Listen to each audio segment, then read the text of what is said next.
Hello students, welcome back. मैं हूं गुरविंदर सिंह। गिरते हैं शहसवार मैदान जंग में, वो तिफल क्या गिरे जो घुटनों के बल चले। अरे गिरेगा वही जो चलेगा, जो घसीट घसीट के घुटनों के बल ही चल रहा है वो क्या गिरेगा। तो ऐसी खूबसूरत लाइंस के साथ अपने स्टार्ट करते हैं आज की क्लास। हम पढ़ रहे थे हमारे राइट्स, हमारे फंडामेंटल राइट्स। हमने पढ़ा राइट ऑफ इक्वालिटी, हमने पढ़ रहे थे लगभग राइट ऑफ फ्रीडम। उसके लगभग लास्ट स्टेज में थे अपने अपने लाइफ ऑफ फ्रीडम के अंदर ही पढ़ा था। एक राइट ऑफ फ्रीडम में पढ़ा था अपने की राइट ऑफ लाइफ। हमारे पास राइट ऑफ लाइफ है, वो मैंने आपको एक्सप्लेन किया था कि हमें एक अच्छी लाइफ जीने का अधिकार है। हमारे पास राइट है कि हम एक अच्छे एनवायरनमेंट में रहें, एक पोल्यूशन फ्री एनवायरनमेंट में रहें।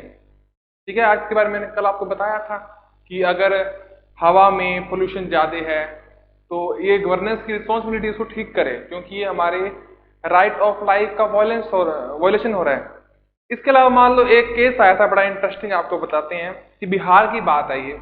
बिहार में एक आदमी था, उसके घर के सामने किसी ने बहुत बड़ी बिल्डिंग बना ली। ऐसी गली छोटी सी थी, यहाँ पर बंदे का घर था, सामने किसी ने बड़ी बिल्डिंग बना ली और इस आदमी ने इसके खिलाफ कोर्ट में कर दिया केस, ये कहकर कि ये मेरे इसके ऊंचे घर के कारण मेरे घर पर धूप नहीं आ रही है और ये मेरे राइट ऑफ लाइफ का वायलेशन है। ठीक है, तो ऐसे बड़े इंटरेस्टिंग केस कई बार आए हैं। अपने जो राजस्थान का गंगानगर जिला है, वहां पर भी पहले एक शुगर मिल्स थी, जिस जगह पर वहां से उसको हटा दिया गया क्योंकि उससे क्या एनवायरनमेंट थोड़ा सा पोल्यूटेड हो रहा था। तो अपने आगे बढ़ते हैं। अपने इसके बाद पढ़ा था कि प्रिवेंशन, अपने मान लो किसी ने पुलिस अपने को ले गई, किसी आदमी को पकड़कर अरेस्ट कर लिया, तो उसको 24 आवर्स में मजिस्ट्रेट के सामने, कोर्ट के सामने लेकर जाना पड़ेगा।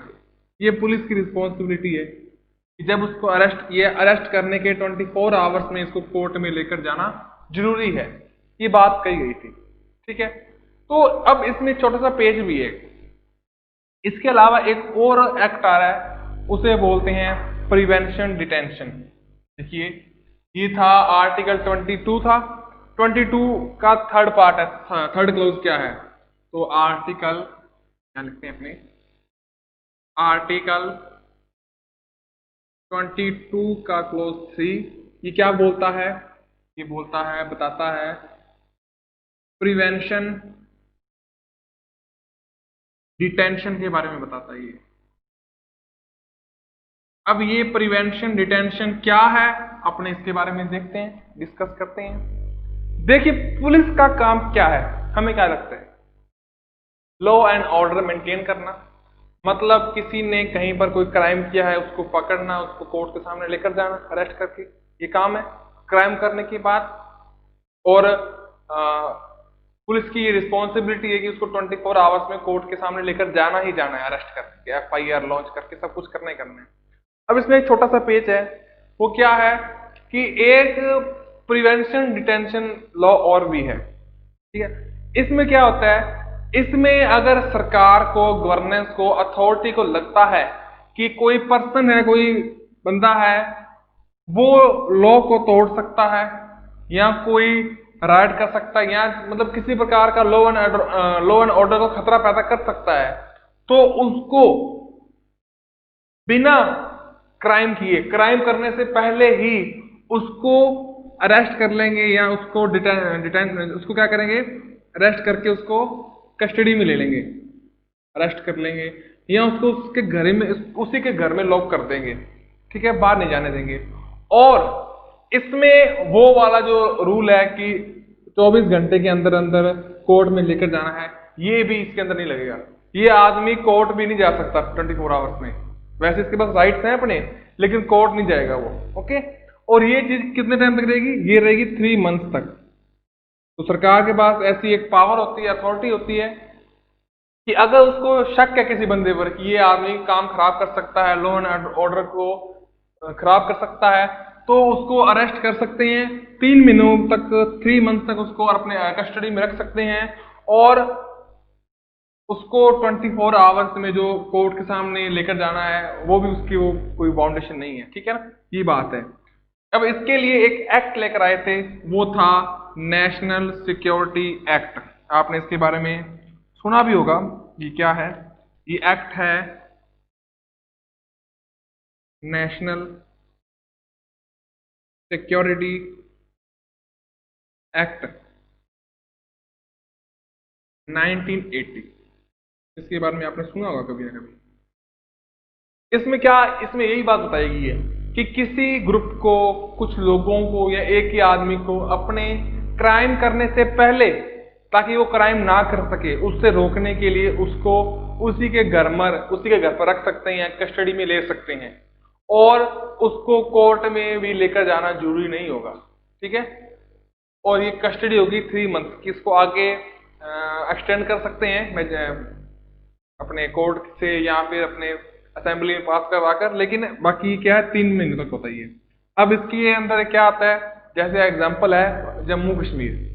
लास्ट ईयर क्या थी, जम्मू कश्मीर से एक लगभग 5 अगस्त 2019 को एक जम्मू कश्मीर से आर्टिकल 370 को हटाया गया था, आर्टिकल 35A को डिसेबल किया गया था। उसमें क्या किया गया था, वहां के जो लोकल लीडर्स थे, अब लोकल लीडर्स का क्या कहना था कि आर्टिकल 370 को जम्मू एंड कश्मीर से नहीं हटाना, लेकिन जो स्टेट पॉलिसी है, अपने जो सेंटर की पॉलिसी है, अपने इंडिया की पॉलिसी थी, जो यहाँ की गवर्नमेंट अब आ रही है जिस पार्टी की, उसकी पॉलिसी थी कि इसको हटाएंगे तभी वहां का भलाई होगी, ओके। तो लेकिन जो वहां के लोकल लोग थे वो कहते नहीं हटाने। तो हटाने से पहले क्या हुआ, अब पता है जब ये हटाएंगे तो वहां के जो लोकल लीडर्स हैं वो प्रोटेस्ट करेंगे, लोगों को भड़का भी सकते हैं, या कुछ ऐसा हो सकता है कि वहां पर टेररिस्ट के हमले हो जाएं। तो वहां के जो लोकल लीडर्स थे उनको उन्हीं के घरों में इस एक्ट के अकॉर्डिंग, इस एक्ट से उनको अपने घरों में कैद कर दिया, ताकि वो कोई ऐसा स्टेप ना उठाएं जिससे वहां पर कोई वॉयलेशन हो जाए, ठीक है। ये है नेशनल सिक्योरिटी एक्ट। होप आपको समझ में आ गया होगा। अब इसी के अंदर 2-4 एक्ट और भी आ जाते हैं, मेन एक्ट यही है। अब क्या है, मान लो कोई टेररिस्ट है, अब टेररिस्ट को अरेस्ट कर लिया। अब एक आम आदमी को अरेस्ट किया, उसको तो 24 आवर्स में कोर्ट ले जाएं, कोई दिक्कत नहीं है। अब टेररिस्ट को अरेस्ट किया है, तो उसको सीधा कोर्ट में क्यों लेके जाएं, उसको वो वाला राइट क्यों दिए? हमें पता है वो टेररिस्ट है, मिलिट्री को पता है। अब वो तो अगले दिन बेल पे छूट सकते हैं, कुछ ऐसा हो सकता है, उसके खिलाफ सबूत भी जुटाने हैं, सब कुछ करना है। तो टेररिस्ट को पकड़ने के लिए या इस प्रकार के जो लोग जो अपने देश के लिए, नेशनल सिक्योरिटी के लिए खतरा है, अगर उनको पकड़ना है तो उनके लिए भी कई बार एक्ट बने हैं अलग अलग। कोई अपनी करेंसी लेकर चला गया या कोई इकोनॉमिकल फ्रॉड कर गया है, तो उसके लिए टाइम टू टाइम अलग अलग एक्ट बने हैं। उसमें से एक एक्ट का नाम है foreign exchange regulation act 1943, FERA, foreign exchange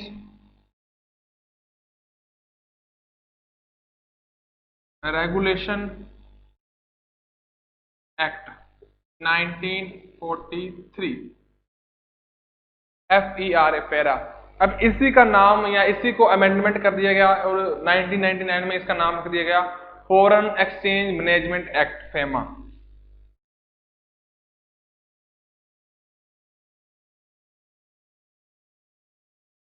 foreign exchange management act 1999, ठीक है। ये भी ऐसी कुछ करेंसी लेके भाग रहा है तो उसको पकड़ने के लिए बार बार एक देश से पकड़ के लाना, ऐसे कुछ एक्ट नहीं है, ठीक है।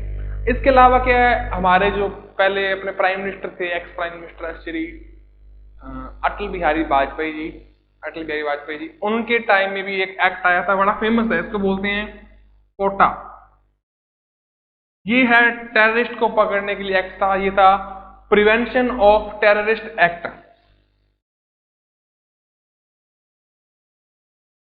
प्रिवेंशन ऑफ टेररिस्ट एक्ट, ये कब आया था? 2002 में। तो इस एक्ट से भी किसी को गिरफ्तार कर सकते हैं और कोर्ट में लेके जाना उसको जरूरी नहीं है। तो ये कुछ एक्ट्स हैं, आप लिख लीजिए। इसके बाद अपने अगले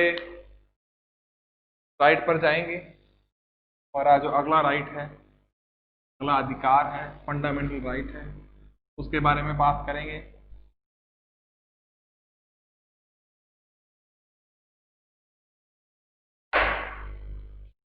अगला अपने पास जो राइट है वो है right against exploitation.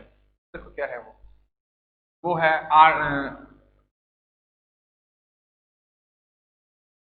Right against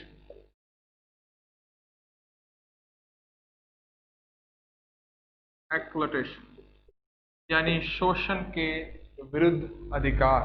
ये हमें दिया गया आर्टिकल 23 और 24 में। अब ये क्या है, एक्सप्लॉयटेशन क्या होता है, अपने इसके बारे में थोड़ा पढ़ेंगे, तो इसके बारे में डिस्कस करेंगे। अब एक्सप्लॉयटेशन या शोषण क्या होता है?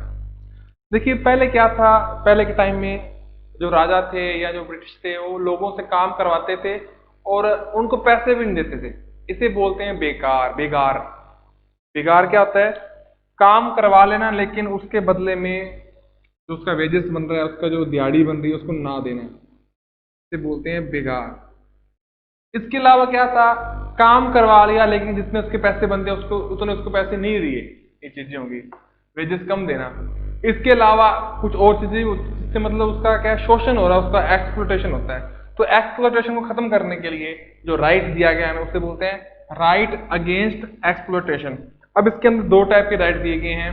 जो पहला राइट क्या है, पहला राइट ये कह रहा है आर्टिकल 23 में,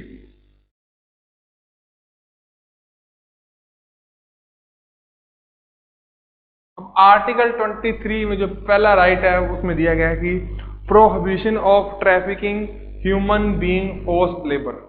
ये दो चीजें हैं। क्या क्या इसमें दिया गया है? एक तो इसमें किया गया प्रोहिबिट किया, इसमें मनाही किया गई, निषेध किया गया। प्रोहिबिशन थोड़ा सा बड़ा लिख देते हैं, दिख जाएगा आपको।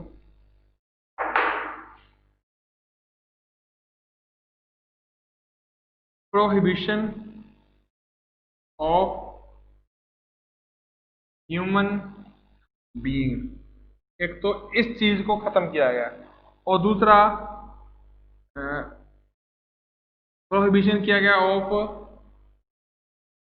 Child labour.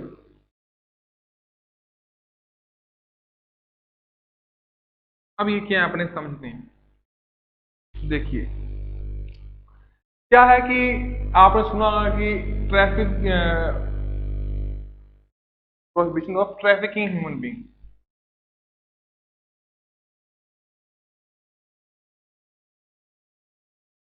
अब इसका मतलब क्या है? ट्रैफिकिंग मतलब क्या होता है? ट्रैफिकिंग मतलब क्या होता है, मतलब किसी को बेचना। मान लो किसी आदमी को गुलाम की तरह बेच रहे हैं या देह व्यापार कर रहे हैं, उस आदमी को बेच रहे हैं, उसके अंग बेच रहे हैं, उसके ऑर्गन्स बेच रहे हैं, वो एक क्राइम है। ठीक है ना? ये नहीं है वैसे पहले था ना भी गुलाम बेच दिए, इतने लोगों को बेच दिया। किसी आदमी को, किसी इंसान को नहीं बेच सकते। इंसान कोई चीज नहीं है, तो इंसानों को बेचना, खरीदना, इसे बोलते हैं ह्यूमन ट्रैफिकिंग। या फिर किसी इंसान की मर्जी के बिना उसके ऑर्गन्स बेचना, ये भी ह्यूमन ट्रैफिकिंग के अंदर आता है। ऑर्गन्स कैसे बेचना? मान लो किसी आदमी को एक किडनी की जरूरत है, ठीक है, ए आदमी को, और बी आदमी उसको किडनी देना चाहता है अपनी मर्जी से, दे देगा, कोई दिक्कत नहीं है, दे सकता है, भलाई वाला काम है, मैनकाइंड है। लेकिन अगर उस आदमी का मन नहीं है, फोर्सफुली उसके ऑर्गन बेचे जा रहे हैं या फिर उसको पैसों का लालच देके प्रेशराइज करके फिर दिया जा रहा है, तो वो गलत है, ये एक क्राइम है। ये हमारे जो राइट अगेंस्ट एक्सप्लॉयटेशन है, इसका वॉयलेशन है। समझिए? तो इसका मतलब क्या होता है? ना तो किसी इंसान को बेच सकते हैं, ना खरीद सकते हैं, ना उनके ऑर्गन्स बेच सकते हैं। एक तो ये। अगला क्या है? Prohibition of child labour. जो बच्चे हैं, जो 14 ईयर्स या उसके बिलो, 14 साल या उसके कम एज के जो लड़के हैं, बच्चे हैं, लड़कियां हैं, उनसे हैवी वर्क या फिर ऐसा काम जो रिस्की है वो नहीं करवा सकते। ये नहीं है भी पानी मंगवा रहे हैं, पानी नहीं देंगे, वो दे सकते हैं, घर पे काम करवा सकते हैं। जैसे बड़े बड़े कार फैक्ट्रीज हैं, कारखाने हैं, ईंटों के भट्टे हैं, या जहां पर बड़ी मशीनरी है, जहां पर लाइफ का रिस्क भी हो सकता है। अगर आदमी प्रोफेशन नहीं है, मान लो कोई ऐसी कंपनी है जहां पर बर्तन बन रहे हैं, तो वहां पर बड़ी मशीनें होंगी जो मेटल को काट रही हैं, तो वहां पर बच्चे का हाथ आ सकता है, क्योंकि बच्चा इतना स्किल्ड नहीं होता, तो बच्चे के जान जा सकती है या उसको चोट लग सकती है। तो ऐसी जगहों पर बच्चों से काम नहीं करवा सकते। भट्टा है ईंट वाला, वहां पर कितनी गर्मी होती है, कितने अंदर आग है, कितना टेम्परेचर है, वहां पर बच्चा गलती से गिर गया तो जल सकता है, कैजुअलिटी भी हो सकती है कैसी भी। तो इन जगहों पर जहां पर रिस्क वाला ये काम है, वहां पर बच्चों की चाइल्ड लेबर वहां पर नहीं हो सकती। ठीक है, ये आर्टिकल 23। अगला आर्टिकल क्या कहता है कि provision of employment of child in factory, वो यही है, एक तो चाइल्ड लेबर है, एक चाइल्ड को फैक्ट्रीज में। आर्टिकल 24 भी इसी के बारे में बताता है। पहला तो बताता है कि बच्चों से लेबर करवा ही सकते छोटी उम्र के बच्चों से। दूसरा, मान लो कि बच्चा 14 से बड़ा है, 18 से कम है, तो उनसे फैक्ट्रीज में काम नहीं करवा सकते। फैक्ट्रीज या इस टाइप की जो कारखाने वगैरह है, वहां पर काम नहीं करवा सकते। ये है राइट अगेंस्ट एक्सप्लॉयटेशन। मुझे लगता है आपको समझ में आ गया होगा, और आप चाहो तो इसको उतार भी सकते हो। ये अपने अगला राइट पढ़ेंगे इसके बाद।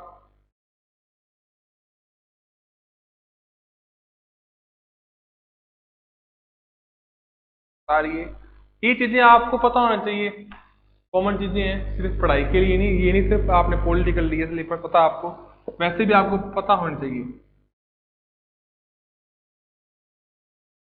मंजिल मिल ही जाएगी भटकते ही सही, गुमराह तो वो लोग हैं जो घर से निकले ही नहीं। अच्छी शायरी लगी। चलिए आगे अपने अगला राइट देखते हैं। राइट नंबर 4, चौथा अधिकार हमारा कौन सा है? Right of freedom of religion का राइट हमारा फोर्थ राइट है। Right of freedom of religion. धर्म, रिलीजन को धर्म बोल देते हैं हिंदी में, धर्म वैसे ठीक वर्ड नहीं है लेकिन चलो चल जाएगा। Right of freedom of religion ये अपने को दिया हुआ है आर्टिकल 25 है ना, आर्टिकल 25 to 28, 4 आर्टिकल्स में ये दिया हुआ है। अब ये क्या है, इसमें क्या कुछ है, इसके बारे में पढ़ेंगे। आपको पता है हमारी कंट्री बड़ी वास्ट कंट्री है, और बड़ी इसमें हर टाइप के लोग रहते हैं, हर रिलीजन के लोग हैं यहाँ पर, हिंदू, सिख, जैनिज्म, इस्लाम, बौद्ध, क्रिश्चियन, हर टाइप के लोग हैं यहाँ पर। तो सभी टाइप के लोग हैं, तो सभी को क्या है, अपने धर्म से, रिलीजन से बड़ा प्यार होता है। हम देखो बचपन में सबसे पहले जो चीजें सीखते हैं वो क्या सीखते हैं, स्कूल से पहले अपन जाते हैं मंदिर, गुरुद्वारा, वहां जाते हैं। ठीक है, तो धर्म से, रिलीजन से एक बड़ी सी जुड़ाव है, और ये जुड़ाव अब नहीं हुआ, ये जुड़ाव कई 100 सालों से चलता आ रहा है, कई हजार सालों से होगा मेरे ख्याल से, तो चलता आ रहा है। आप हिस्ट्री में देखना कितने सालों से चल रही है धर्म, कई 100, कुछ कई 100 और कुछ कई हजार सालों से। तो क्या है, उनको मानना है, उनमें एक अलग बिलीफ्स हैं। तो ये चीज भी कॉन्स्टिट्यूशन फ्रेमर्स ने देखी कि इनके अलग बिलीफ्स हैं, इनको धर्म से, रिलीजन से अलग नहीं कर सकते। ठीक है, रिलीजन को भी इंपॉर्टेंस देनी पड़ेगी। अब कंट्री का कोई रिलीजन नहीं है, कंट्री सेकुलर है, लेकिन एक बंदे का तो होता है, उसको उसके मानने का पूरा होना चाहिए, उसने अपने रिलीजन को मानना है, तो उसके लिए कुछ फ्रीडम्स दी गई हैं। वो क्या क्या फ्रीडम्स है उसके बारे में पढ़ेंगे।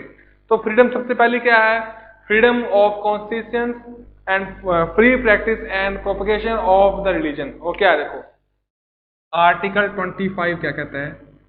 आर्टिकल 25 ये कहता है कि freedom of conscience and free practice,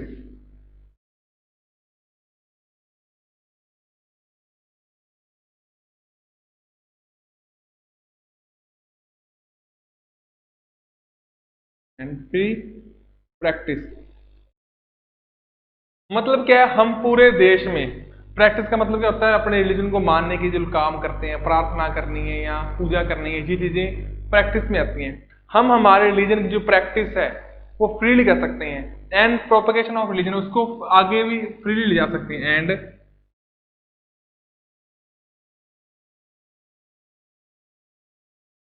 propagation of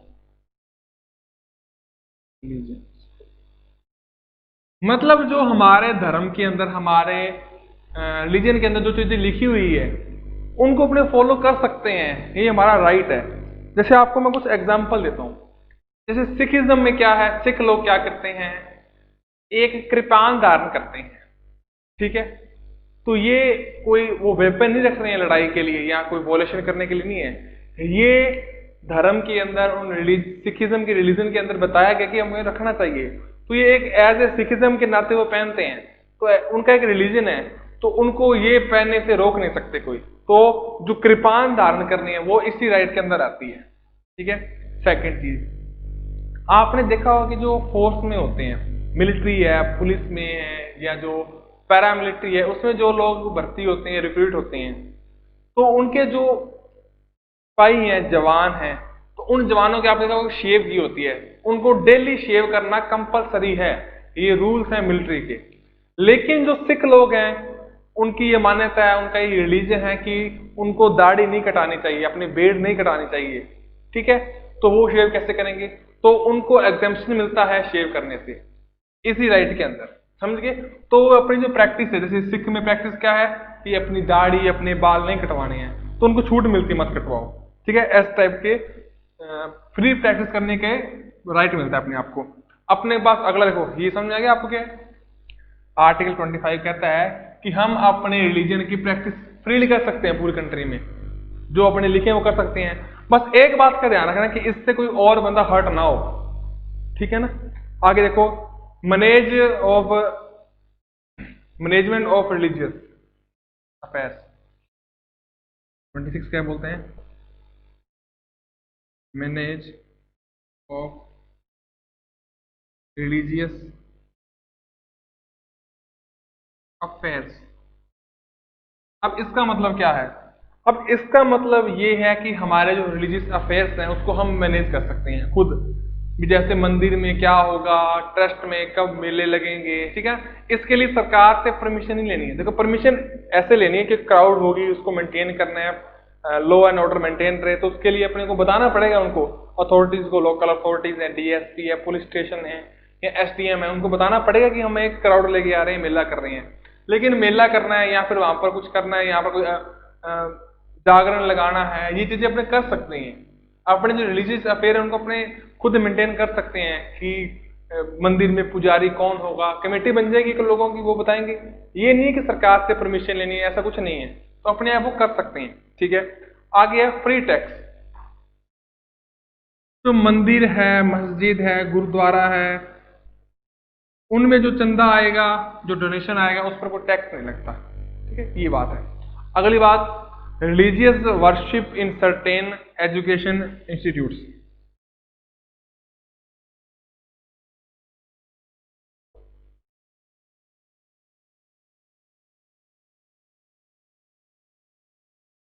in certain educational institutes. देखिए, इसका मतलब क्या है कि कुछ ऐसे एजुकेशनल इंस्टीट्यूट्स बना सकते हैं जहां पर रिलीजन के बारे में पढ़ा सकते हैं। फॉर एग्जांपल, मदरसे में क्या है, जो इस्लामिक हैं, जो हमारे मुस्लिम भाई हैं, वो अपनी एजुकेशन बच्चों को दे सकते हैं, ये इसका मतलब है। तो मुझे लगता है कि रिलीजन के बारे में आप समझोगे कि रिलीजन में क्या कुछ अपने को छूट मिली हुई है। अपने एक बार दोबारा ओवरव्यू ले लेते हैं इसका। सबसे पहला क्या है, जो आर्टिकल 25 में बताया गया कि हम अपने जो रिलीजन की प्रैक्टिस है वो पूरी कंट्री में फ्रीली कर सकते हैं। जैसे सिख लोग हैं, उन्होंने दाढ़ी उगानी है तो उगा सकते हैं, कोई दिक्कत नहीं है। चाहे वो मिलिट्री में भर्ती हो रहे हैं, वहां पर दाढ़ी कटानी पड़ती है, लेकिन उनको एग्जाम्पशन से छूट है, वो कटाओ, कोई दिक्कत नहीं है। वो उन्होंने किरपान पहननी है, पहन सकते हैं। हिंदूज हैं, उनको जनेऊ पहनना है, वो पहन सकते हैं, कोई दिक्कत नहीं है। तो ऐसी कोई छूट मिली हुई है। अपने जो मुसलमान भाई हैं, उन्होंने कई बार क्या दाढ़ी रखनी होती है, तो आपने देखा होगा कि जम्मू कश्मीर पुलिस है, वहां पर वो रख सकते हैं। ओके, आगे देखते हैं। जैसे मैनेज ऑफ रिलीजियस अफेयर, जो अपने अफेयर्स हैं, जैसे मंदिर में पुजारी कौन है, कौन सी कमेटी बनेगी, कैसे क्या होगा, मेला कब लगेगा मंदिर में, जागरण कब है, तो ये अपने आप डिसाइड कर सकते हैं। आगे टैक्स फ्री, ये तो आप समझिए। आगे है religion worship and certain education institutes. हम धार्मिक पूजा कर सकते हैं और कुछ इंस्टीट्यूट्स में इसकी एजुकेशन दे सकते हैं इनको बढ़ाने के लिए, जैसे मदरसा एग्जाम्पल है इसका, ठीक है। तो ये अपना एक राइट हो गया। नेक्स्ट ऐड करते हैं। अगला हमारा जो अधिकार है, उतार लिया था आपने, अगर नहीं उतारा था तो तुरंत पीछे जाकर वीडियो को पॉज कीजिए और नोट कर लीजिए।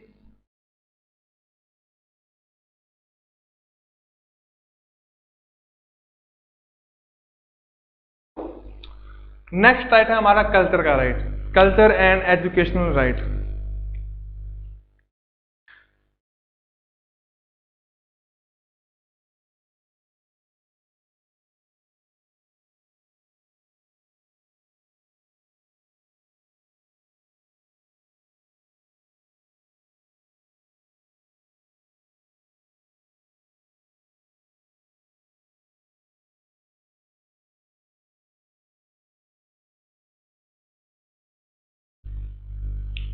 देखिए कल्चर का मतलब क्या होता है?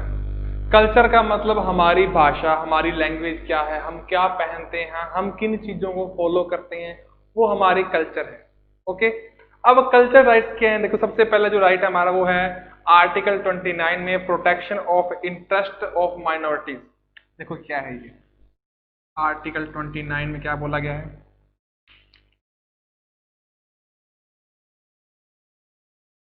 Protection of interest of minorities.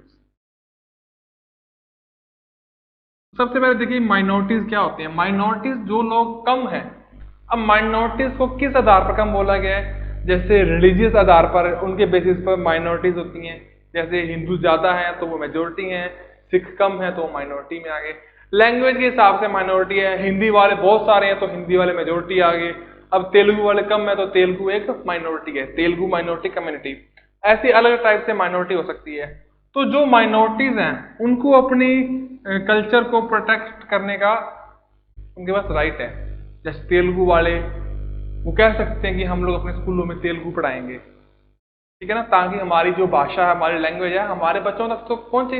इसके अलावा वो अपनी लैंग्वेज के स्कूल्स, अपने इंस्टीट्यूट्स, जैसे आंध्र प्रदेश में तेलुगु लैंग्वेज है, तमिलनाडु में तमिल लैंग्वेज है, केरल में मलयालम है। अपना एग्जाम्पल लेते हैं केरल का, तो केरल छोटा सा स्टेट है, वहां पर मलयालम बोली जाती है, मलयालम लैंग्वेज वहां पर है। अब वो चाहते हैं कि हमारे बच्चे भी मलयालम सीखें, तो अपने स्कूलों में, अपने इंस्टीट्यूट्स में मलयालम पढ़ा सकते हैं। इसके अलावा वो चाहते हैं कि हमारी जो लैंग्वेज है, जो कल्चर है, सभी पढ़ें, तो अपने स्टेट के बाहर भी वो मलयालम के स्कूल खोल सकते हैं। ये उनके पास राइट है इसी के अंदर। अगला क्या है? आर्टिकल 29 के बाद 30 है right to minority to establish and administrate educational institute. वो इसी का पार्ट आ गया जो मैंने अभी आपको बताया, इसी को डिटेल में।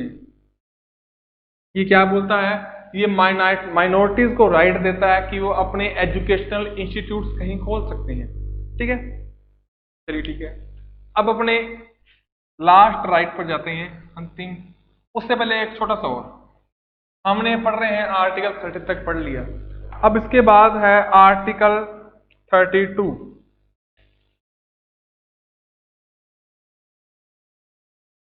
आर्टिकल 32, अब आर्टिकल 32 है कॉन्स्टिट्यूशनल रेमेडीज का।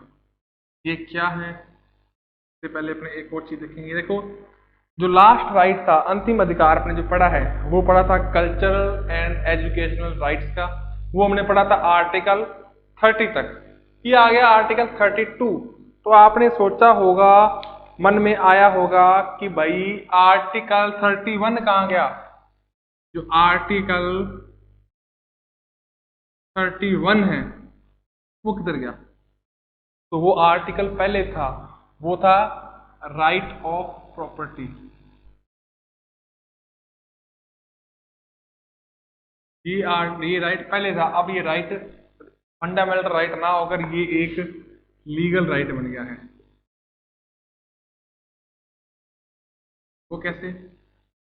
पहले अपने पास राइट था कि हम प्रॉपर्टी को खरीद सकते हैं, बेच सकते हैं, एक्वायर्ड कर सकते हैं, उसका यूज कर सकते हैं, लेकिन अब ये नहीं है। क्योंकि क्या है, ये फंडामेंटल राइट था। मान लो किसी के पास जमीन है, वो फंडामेंटल राइट है, मतलब उसका मन करेगा तो वो देगा, नहीं तो नहीं। अब मान लो सरकार की कोई स्कीम है, वहां पर रेल की लाइनें बिछानी है, सड़क बनानी है, रोड बनानी है, जिससे पूरी सोसाइटी का भला हो सके, वो अट जाए मैं तो नहीं दूंगा, तो देश का विकास कैसे होगा? तो इसलिए इसको लीगल राइट बनाया गया। ओके, ये हटा दिया गया। चलिए अपने नेक्स्ट चलते हैं अपने आर्टिकल 32 पर। कॉन्स्टिट्यूशनल रेमेडीज क्या है अपने इसके बारे में पढ़ते हैं। देखो क्या है कॉन्स्टिट्यूशनल रेमेडीज। अब जो हमारे देश की सबसे बड़ी कोर्ट है सुप्रीम कोर्ट, उसकी पावर्स के बारे में इसमें थोड़ा बताया गया है। तो देखो हमारे जितने भी फंडामेंटल राइट्स हैं उसका वॉयलेशन ना हो, ये इंश्योर करता है हमारा सुप्रीम कोर्ट। तो जो हमारा सुप्रीम कोर्ट है वो हमारे फंडामेंटल राइट्स का प्रोटेक्टर और गारंटर है। Supreme Court is protector and guarantor of fundamental rights. अब इसका मतलब क्या है? देखो जैसे हमारा राइट ऑफ इक्वालिटी है, एजुकेशन वाला है, फ्रीडम वाला है, या एक्सप्लोटेशन के अगेंस्ट है, जो भी राइट्स हमारे हैं, अब उन राइट्स को कोई छीन ना ले, उनका कोई वॉयलेशन ना करे, ना तो सरकार ना कोई एग्जीक्यूटिव कोई भी ना करे, तो इसके लिए बैठा है सुप्रीम कोर्ट। अगर कोई ऐसा होता है तो वो आदमी सुप्रीम कोर्ट जा सकता है, ठीक है ना। जैसे मान लो इक्वालिटी वाला कर ले या जो भी कर ले, जैसे मान लो हमारे शहर में कोई फैक्ट्री लगी है जिससे शहर की हवा बड़ी पोल्यूटेड हो रही है, तो ये हमारे राइट ऑफ लाइफ का वायलेशन हो रहा है, तो हम सुप्रीम कोर्ट जा सकते हैं कि मेरे फंडामेंटल राइट्स जो हमारे कॉन्स्टिट्यूशन फ्रेमवर्क ने कहा था कि इसको कोई नहीं छीन सकता, ये मेरा राइट का वायलेशन हो रहा है, तो सुप्रीम कोर्ट कहेगा कि ये फैक्ट्री बंद कर दो, ठीक है। ये हमारे फंडामेंटल राइट्स हैं। अब इसके अलावा सुप्रीम कोर्ट के पास कुछ और पावर्स भी हैं जो इसको देते हैं। उस पावर्स के बारे में अपने एक एक करके बात करते हैं कि वो पावर्स क्या है। सबसे पहले जो पावर है वो है सुप्रीम कोर्ट के पास जो पावर्स है वो है हैबेस कोर्ट। अब ये क्या है? इसमें सुप्रीम कोर्ट क्या करता है? अगर किसी आदमी को पुलिस ने या फिर law and order making force है, उन्होंने किसी को गिरफ्तार कर लिया है, अरेस्ट कर लिया है, तो सुप्रीम कोर्ट कह सकता है कि इसको मेरे सामने जल्दी से जल्दी पेश करो, कोर्ट के सामने इसको लेकर आओ। ये उसकी जो पावर है कि सुप्रीम कोर्ट अपने आप कह सकता है कि इसको कोर्ट में लेकर आओ, वो है हैबेस कॉर्पस। ओके, अगला देखो, अगला क्या है? मैंडेमस। इस वर्ड का मतलब होता है कमांड देना।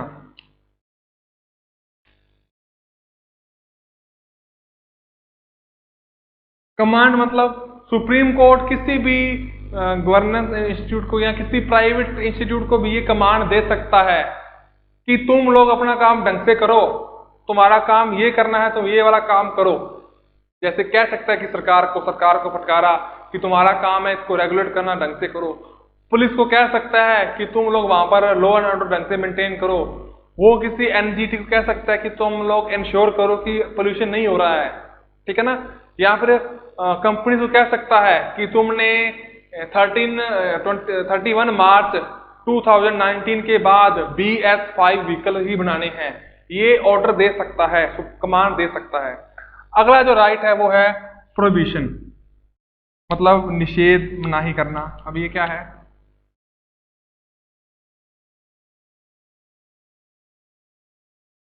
सुप्रीम कोर्ट या हाई कोर्ट अपने अंडर आने वाले कोर्ट्स को ये कह सकता है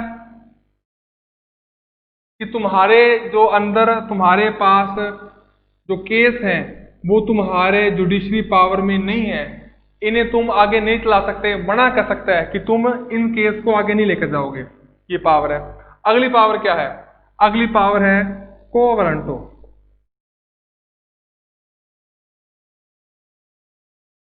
अब ये इसकी स्पेशल पावर है। को वारंटो का मतलब होता है बाय व्हाट राइट, यानी किस अधिकार से।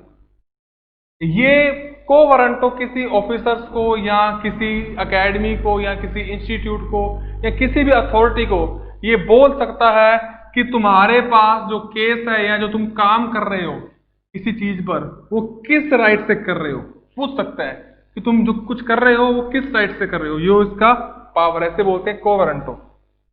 ओके, तो ये थे सुप्रीम कोर्ट के कुछ राइट्स, और ये हमारे आज फंडामेंटल राइट्स पूरे हो गए हैं। उम्मीद है आपको कुछ समझ में आया होगा, अच्छी तरह से आया होगा। नहीं आया तो वीडियो को दोबारा चलाएं, इतने ज़्यादा ये कॉम्प्लिकेटेड नहीं है। ठीक है, मिलते हैं अगले वीडियो में, तब तक अपना ध्यान रखिए, आराम से पढ़ते रहिए, खेला भी कीजिए, मजे भी किया कीजिए और पढ़ाई भी किया कीजिए। लेक्चर में अगर मैं कोशिश करूंगा कि आपको थोड़ा सा और एंटरटेन करूं। मिलते हैं अगले लेक्चर में, धन्यवाद।